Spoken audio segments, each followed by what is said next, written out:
Ángeles B. Valderrama Castilla, soy estudiante de Derecho del primer semestre de la Universidad de Pamplona. Hoy vengo a explicarles el tema del Estado de Ciudadanía de la antigua Roma. Antes que todo quiero darles una breve introducción sobre qué era el derecho romano. El derecho romano era un conjunto de instituciones jurídicas que regían a los ciudadanos romanos o a los pueblos dominados por Roma. El derecho romano estaba dividido en 4 partes. La primera, que era el derecho público o el ius público, que era que comprendía la relación o la organización del Estado y las relaciones con los particulares.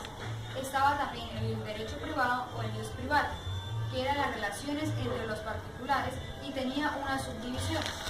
Por otro lado, también estaba el ius civil o el derecho civil, que era el exclusivo de los ciudadanos romanos y de los latinos, que tenían el ius commercium y se les denominaba también como el derecho tributario. Y por último tenemos el ius gentium o el derecho de gentes, que era el exclusivo para los ciudadanos extranjeros o para esas personas que no contaban con esa condición de ciudadanos. El del derecho romano tenía 3 etapas. La primera, que era la etapa del derecho antiguo, que comprendía desde el nacimiento de Roma hasta el siglo XII. La segunda etapa es el del derecho clásico, que comprende desde el siglo XII hasta Constantino. Y por último tenemos el de Bajo Imperio, que comprende desde Constantino hasta Justiniano. En este Bajo Imperio fue donde perdió totalmente la validez el derecho de gentes o el ius gentium, que más adelante le explicaré muy bien sobre qué es. Ahora sí pasemos al tema. El Estado de Ciudadanía de la antigua Roma estaba dividido en 2 partes. La primera, que eran los ciudadanos y no ciudadanos. Los ciudadanos eran todos los ciudadanos romanos que, sin haber sido privados de esta condición, gozaban del ius civitatis y que por tal motivo podían participar en las instituciones de derecho público y derecho privado. El derecho público les concebía el ius honorum, que era el derecho a poder ocupar un espacio como en las magistraturas o un espacio en el Estado. El derecho privado les concebía el ius connubii, que era el derecho a contraer matrimonio, y el ius commerci, que era el derecho a adquirir y a enajenar bienes. Ahora pasemos a cómo se adquiría la ciudadanía. Habían 2 formas de adquirir la ciudadanía, que era por nacimiento y la segunda, que eran por causas posteriores. Estas causas posteriores podían ser, por ejemplo, cuando el esclavo que se encontraba regido por un dueño, él decidía adquirirlo, escribirlo en un censo, y por tal motivo le daba la libertad. Eso se le llamaba vindicta. Y el otro era cuando el peregrino adquiría su ciudadanía por medio de comicios, senados consultos o por decisiones imperiales. Pues ahora podemos pasar a la pérdida de la ciudadanía. También había pérdida de la ciudadanía para los ciudadanos romanos. Los ciudadanos romanos, había 3 formas de perder la ciudadanía. La primera, que era por la esclavitud. Cuando el ciudadano romano caía en la esclavitud, no podía volver a ser ciudadano.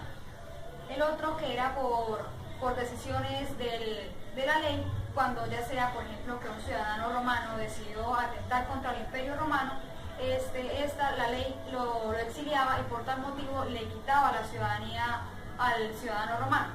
Y por último tenemos por decisión propia, que era cuando el ciudadano adquiría otra ciudadanía y por tal motivo o por causas posteriores decidía renunciar a esta ciudadanía.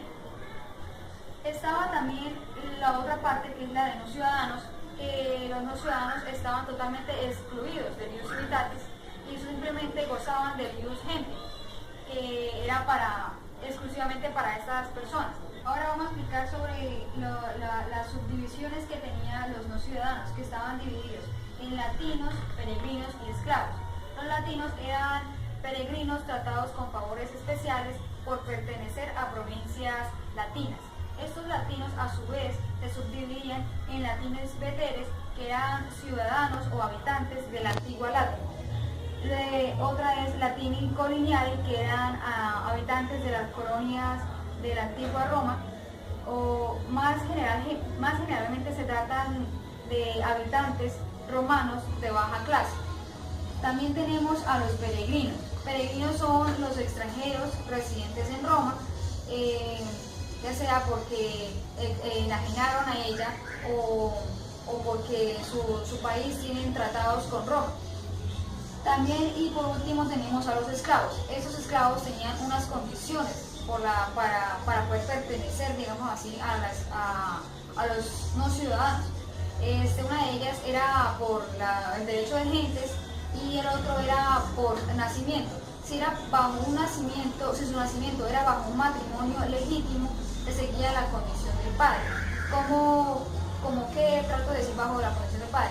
Por ejemplo, si el niño nacía en un matrimonio legítimo y su padre antiguamente había sido esclavo y en ese momento ya era libre, el niño nacía siendo esclavo. La única para que él naciera siendo libre bajo ese matrimonio legítimo era que su padre siempre hubiese sido libre.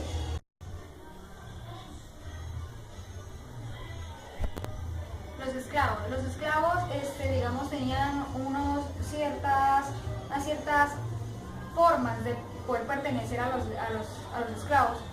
La primera era por el derecho de gentes o el ius gentium y el otro era por nacimiento. Si este niño nacía bajo un matrimonio legítimo, se seguía la condición del padre. Por ejemplo, podríamos decir, si el niño nació bajo ese matrimonio legítimo, pero antiguamente su padre había sido esclavo y en ese momento se encontraba libre, el niño nacía siendo esclavo. Por tal motivo, para que pudiese ser libre, es que su padre siempre haya sido libre. Así en ese momento se encuentre siendo esclavo, la única para que ese niño sea libre es que su padre hubiese sido libre en algún momento. Y si el niño nacía bajo o fuera de un matrimonio ilegítimo, o sea, terminaba siendo un niño ilegítimo, se seguía la condición de la madre. Lo mismo, si la madre era antiguamente esclava, el niño nacía esclavo, o si era libre, el niño nacía libre.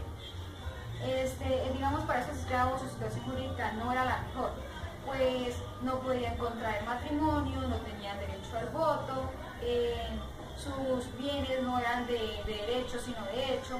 Por tal motivo prácticamente todo les pertenecía a su dueño, no tenían derecho a votar, prácticamente no pertenecían a la humanidad, no se trataban como personas sino como cosas.